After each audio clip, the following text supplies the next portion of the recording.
Bismillahirrahmanirrahim. Assalamualaikum warahmatullahi wabarakatuh.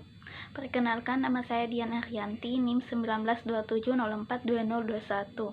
Di sini saya akan menjelaskan mengenai materi rancangan percobaan. Yang pertama yang perlu kita ketahui itu, apa itu sebenarnya rancangan percobaan? Rancangan percobaan merupakan kajian mengenai penentuan kerangka dasar kegiatan pengumpulan informasi terhadap objek yang memiliki variasi berdasarkan prinsip-prinsip statistika. Selanjutnya yaitu klasifikasi rancangan percobaan. Nah, yang pertama yaitu rancangan perlakuan, yang kedua rancangan lingkungan, yang ketiga rancangan respon dan pengukuran.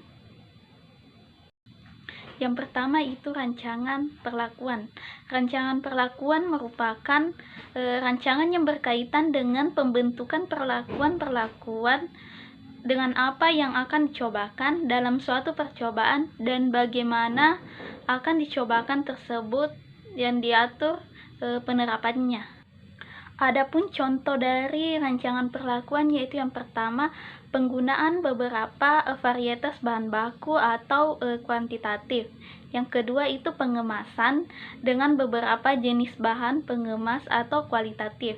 Dan yang ketiga itu pengeringan pada beberapa suhu dan lama pengeringan atau kualitatif atau kuantitatif.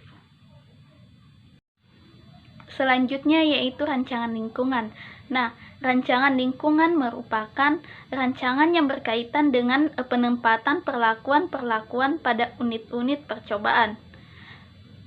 Dalam rancangan lingkungan, pengaturan pemberian perlakuan kepada satuan-satuan percobaan dengan maksud agar keragaman respon yang ditimbulkan oleh keadaan lingkungan dan keheterogenan bahan percobaan yang digunakan dapat diwadahi dan disingkirkan. Adapun contoh dari rancangan lingkungan yaitu yang pertama, pengaturan suhu penyimpanan untuk berbagai sampel produk. Yang kedua itu pengelolaan dan penyiapan bahan baku yang digunakan.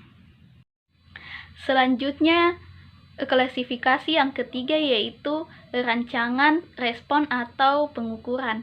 Nah, rancangan ini berkaitan dengan bagaimana respon diambil dari unit-unit percobaan yang diteliti dan digunakan untuk menilai atau mengukur pengaruh perlakuan serta bagaimana cara melakukan penilaian atau pengukuran itu sendiri.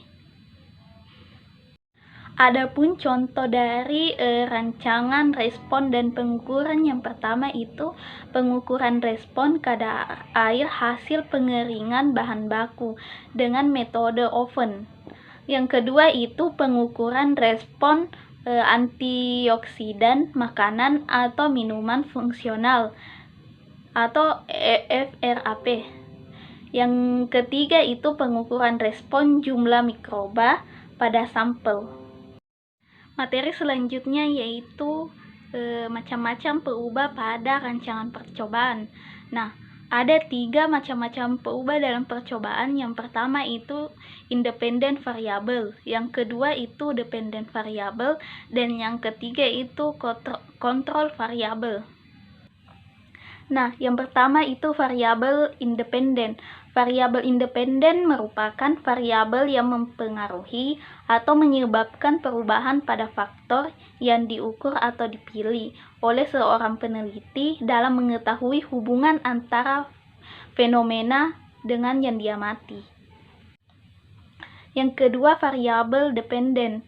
Variabel dependen merupakan apa yang diukur dalam suatu percobaan. Yang ketiga yaitu kontrol variabel. Kontrol variabel ini merupakan variabel yang dikendalikan oleh si peneliti. Materi selanjutnya yaitu langkah-langkah dalam rancangan percobaan. Yang pertama yaitu mengenal dan menyatakan masalah atau tujuan percobaan. Yang kedua yaitu memilih faktor-faktor taraf dan rentang.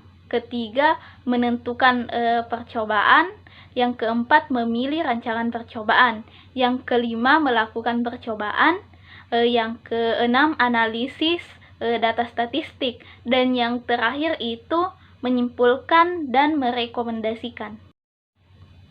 Itulah materi yang bisa dapat saya sampaikan. Sekian dan terima kasih. Assalamualaikum warahmatullahi wabarakatuh.